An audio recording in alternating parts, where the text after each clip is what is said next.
Mesdames et messieurs,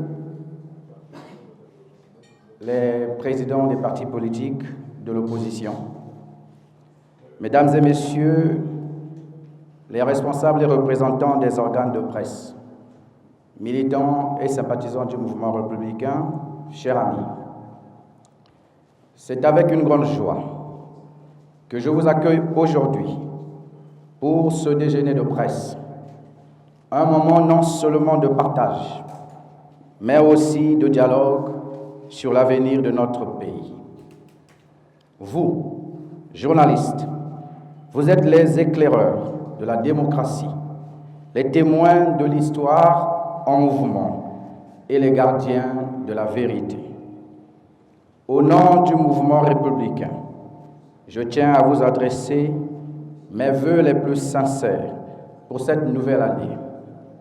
Que 2025 soit une année de santé, de succès et de paix pour vous et vos familles respectives. Cette année, plus que jamais, est une année de préparation et de réflexion. Elle nous rapproche d'une échéance majeure, l'élection présidentielle de mars 2026. Un moment clé pour l'avenir de notre beau pays, la République du Congo.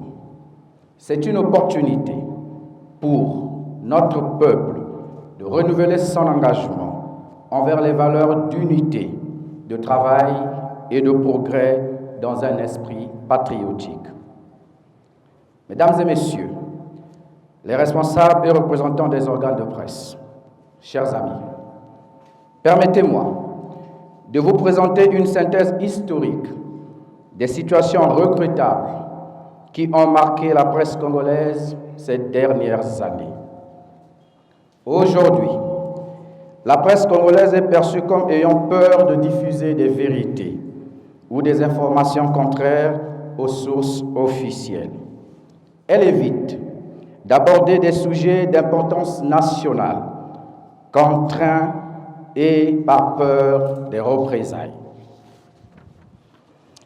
Cette presse a peur des représailles, surtout des représailles venant du Conseil supérieur de la liberté de communication. Pourtant, il est écrit noir sur blanc dans l'article 25 de notre Constitution du 25 octobre 2015, je cite, « Tout citoyen a le droit de diffuser librement son opinion par la parole, l'écrit, l'image ou tout autre moyen de communication. La liberté de l'information est garantie. Elle s'exerce dans le respect de la loi. La censure est prohibée. L'accès des sources d'information est libre et protégé dans les conditions déterminées par la loi. Le Conseil supérieur de la liberté de communication exerce une pression excessive sur les médias privés. Cet organe ne joue pas pleinement son rôle de régulation, laissant le secteur dans une anarchie totale, non seulement dans la procédure de création des médias, mais aussi dans le laisser-aller vis-à-vis de la radio et de la télévision nationale, j'ai cité Télécongo. Des exemples d'abus flagrants.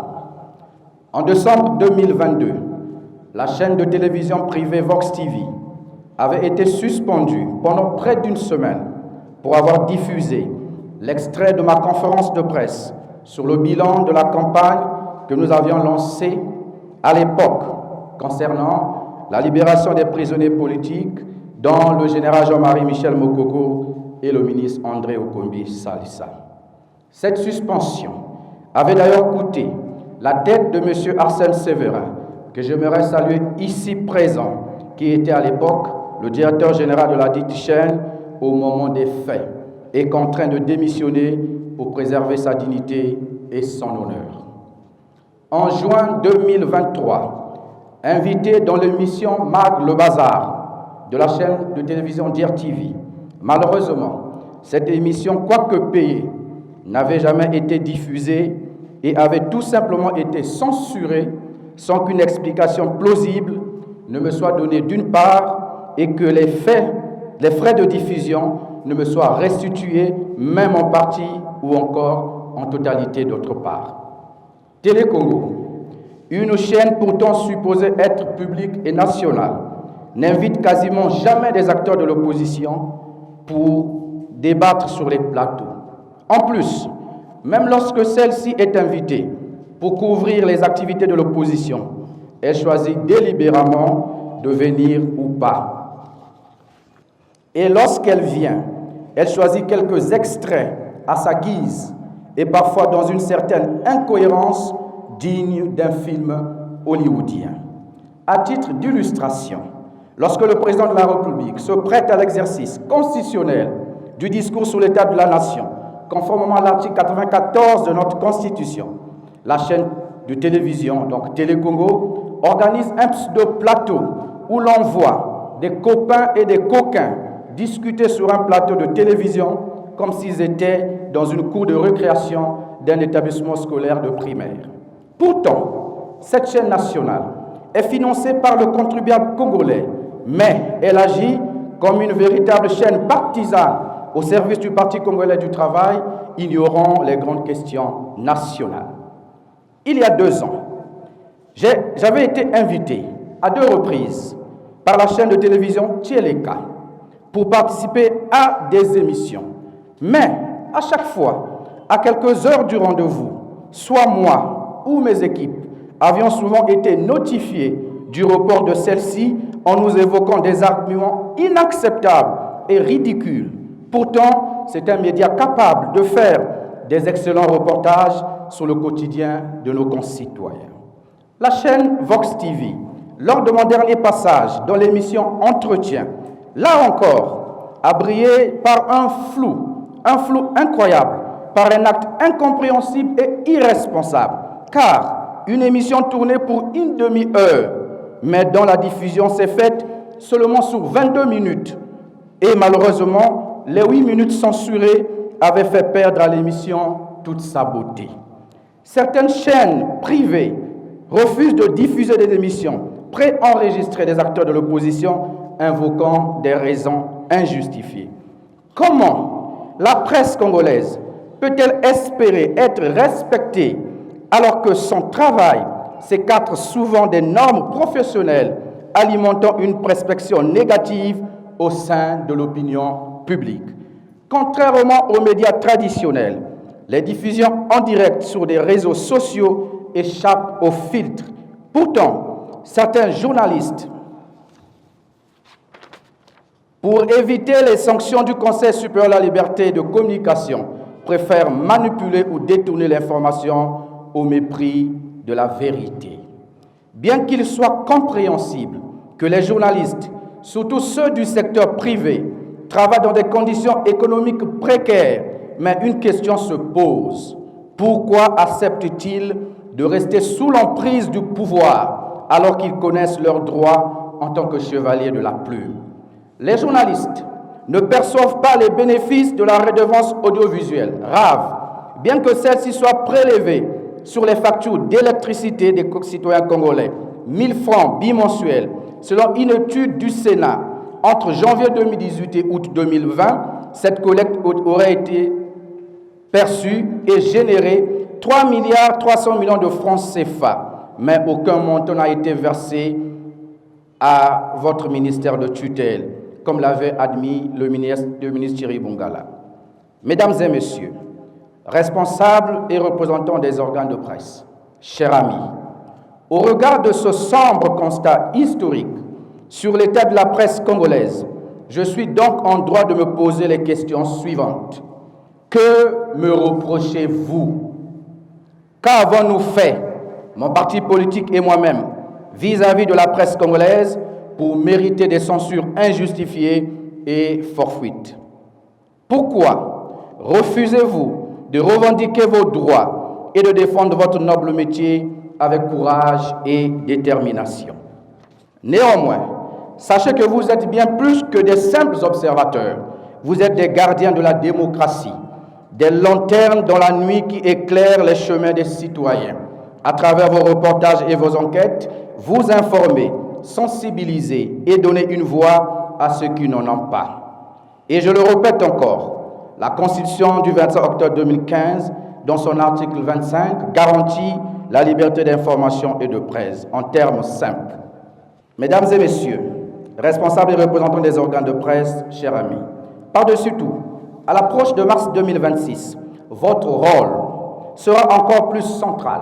Vous êtes les ponts entre les candidats et le peuple, les éclaireurs des débats et les défenseurs de la transparence. Nous savons que mars 2026 ne sera pas qu'une simple élection, mais une élection présidentielle, donc un tournant décisif pour notre nation. Ainsi, en cette année 2025, à travers ma candidature, je m'engage à aller vers les citoyens congolais de l'intérieur et de l'extérieur, afin de l'écouter leurs préoccupations, comprendre leurs attentes et surtout proposer une véritable vision pour notre pays. Cette vision, qui s'intitule dans un livre-programme « Le changement vers un Congo prospère », actuellement en cours d'édition, sera donc au cœur de cette année 2025 afin que nous soyons près de nos populations et je compte sur vous pour m'accompagner dans cette aventure. Mesdames et messieurs, responsables et dirigeants des organes de presse, chers amis, permettez-moi de vous présenter quelques-unes des mesures phares de mon programme qui touchent à tous les aspects de la vie nationale. Sur le plan juridique, nous nous renonçons à être le président du Conseil supérieur de la magistrature afin de garantir l'effectivité de la séparation des pouvoirs. Un parquet financier sera créé pour traquer les détournements des fonds publics et rapatrier l'argent volé dans les caisses de l'État. Nous lutterons contre le tribalisme et le népotisme grâce à l'instauration et l'application rigoureuse des lois adaptées pour ces fléaux. Sur le plan administratif, des plateformes de recrutement en ligne offriront des opportunités d'emploi transparentes à tous les Congolais. Un portail de services numériques simplifiera les démarches administratives du casier judiciaire aux actes de naissance. Nous rationaliserons les effectifs de la fonction publique à travers un audit qui sera organisé par un organe indépendant jouissant d'une autonomie fonctionnelle et organisationnelle. Nous conditionnerons l'accès à la fonction publique par l'admission à un concours d'entrée afin de garantir la transparence dans le processus de recrutement, la radiation des fonctionnaires et contractuels fictifs, l'efficacité dans la gestion administrative de notre pays. Sur le plan d'urbanisme et des infrastructures, un nouveau plan congolais d'urbanisme, NPCU, harmonisera le développement urbain de notre pays avec nos besoins économiques et environnementaux. Nous construirons 2 grands palais de congrès et salles de conférence d'une capacité respective de 10 000 et 5 000 places à Brazzaville et à Pointe-Noire, créant ainsi plus de 4 500 emplois directs.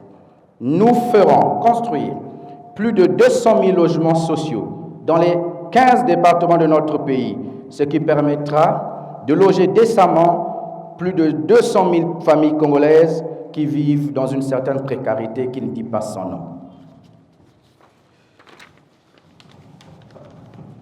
Nous ferons construire un réseau routier national interconnecté, car notre objectif sera celui de relier toutes les localités de notre pays à travers un maillage autoroutier pour favoriser les échanges commerciaux et les déplacements interdépartementaux. Pour cela, 6 autoroutes seront construites dans un ordre de priorité donné, à savoir l'autoroute A1, Pointe-Noire, Inda, Malele, Mvouti, Dolizy. Autoroute 2, Dolizy-Nkayi, Madingu, Muyonzi, Minduli, Kinkala et Brazzaville. Autoroute 3, Brazzaville-Kindamba, Djambala, Gomboma, Bundi, Evo, Owando. Autoroute 4, Owando, Pikunda, Pokola, Weso, Infondo. Autoroute 5, Dolizy, Makabana, Mosenjo, Mayoko et Mbinda. Et enfin l'autoroute 6, Inda, Sunda, Bioko, Nzambi et Mayor. Nous réhabiliterons les 6 autoroutes nationales existantes de la RN1 à la RN6 et construirons 5 nouvelles autoroutes nationales. RN7, Sibiti, Komono, Nyanga, Mosenjo, Itsutso, Kibangu, Mvunda et Mvita. RN8, Dolizy, Kimongo, Mukeko, Londelakai, Tunga, Bokosongo et Madingu. RN9, Zanaga, Kebara, Lekana, Gamboma et Okoyo.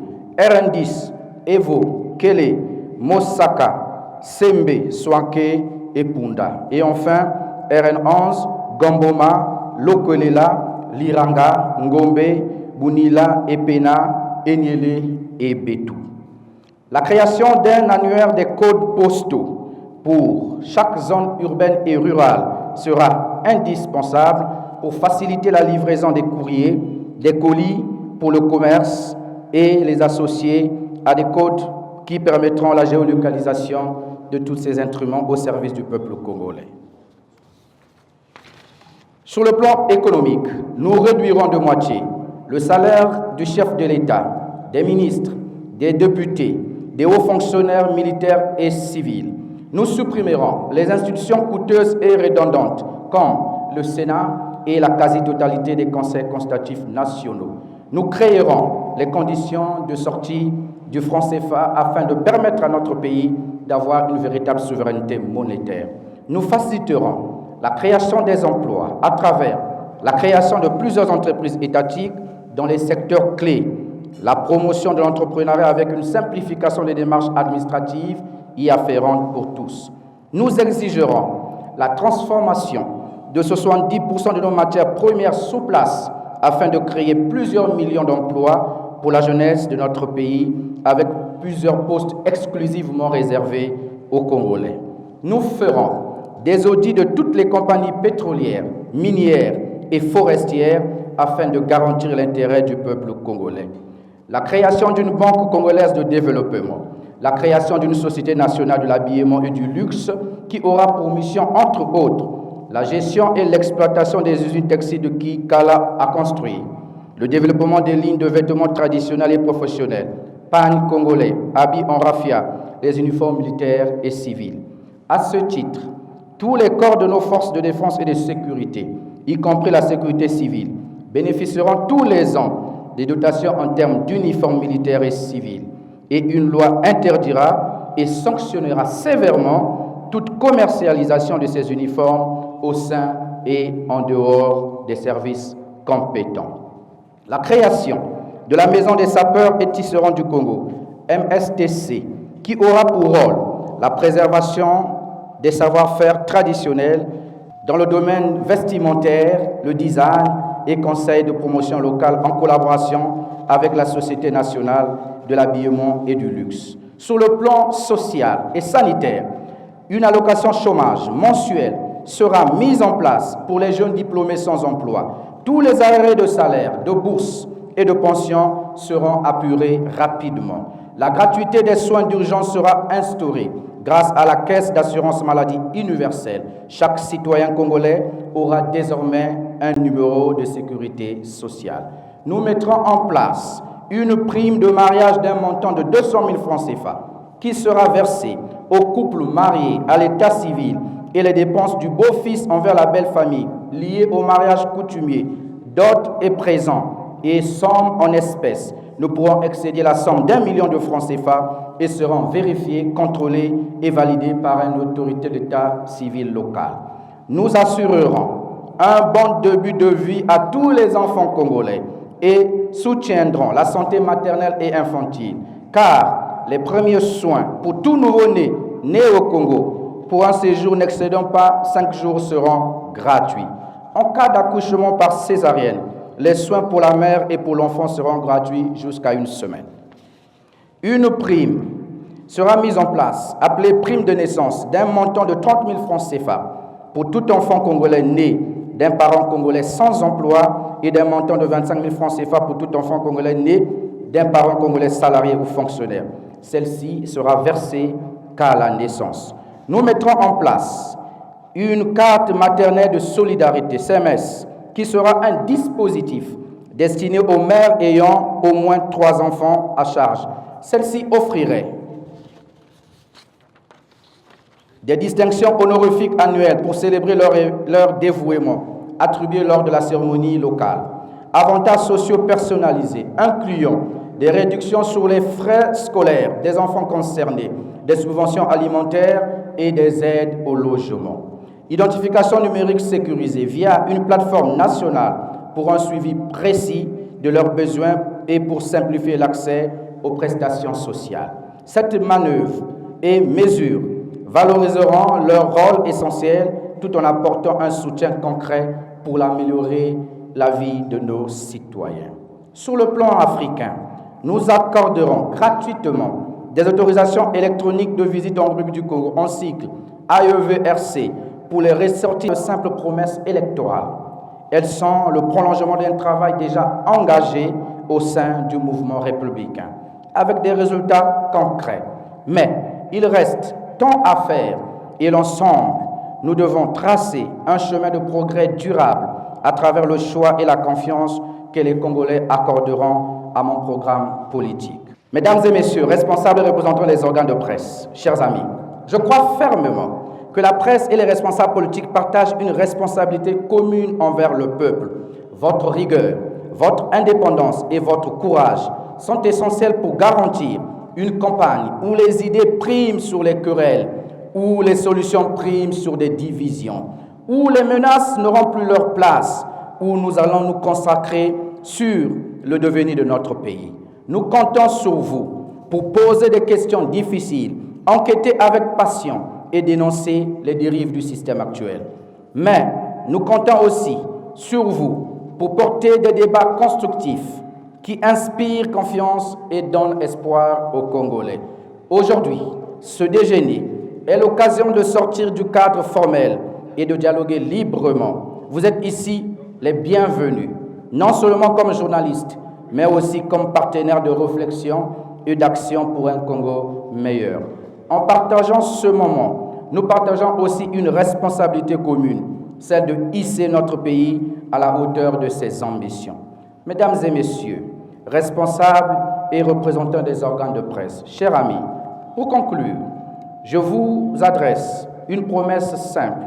Nous ne reculerons jamais dans la défense des valeurs démocratiques et nous continuerons à travailler pour que mars 2026 soit un tournant de progrès, une année d'unité et surtout de consécration pour notre pays. Je vous remercie pour votre travail, votre engagement et votre persévérance. Votre présence ici témoigne tout simplement du respect que vous accordez à notre combat et nous comptons sur vous afin qu'ensemble nous puissions foncer et surtout rendre le chemin de la démocratie possible dans notre pays.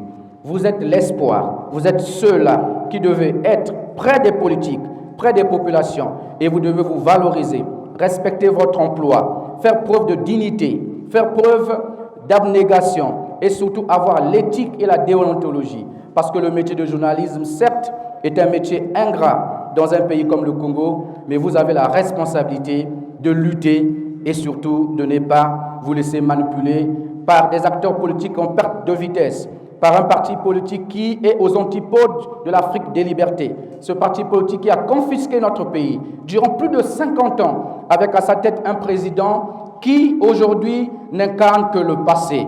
Nous devons construire ensemble l'avenir. Et l'avenir du Congo, c'est la jeunesse, c'est vous. Vive la République, vive le Congo. Merci.